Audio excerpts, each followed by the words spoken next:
is so powerful, moreover 1,000 sermons. 1000 సందేశాల కంటే ఒక సాక్ష్యం ప్రభావవంతమైంది.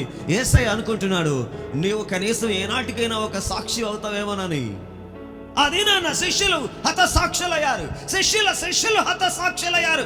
మొదటి శతాబ్దంలో క్రైస్తవులు ఎక్కువ మంది హతసాక్షులైపోయారు.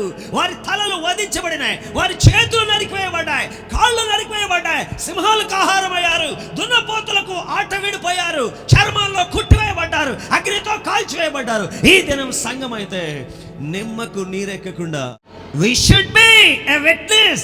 మనము దేవుని కొరకు ఒక సాక్ష్యమి కావాలి.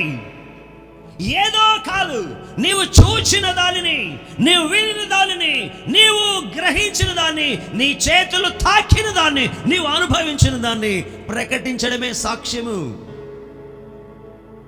యేసయ్య నిన్ను ఒక సాక్షిగా ఉండాలని కోరుకుంటున్నారు.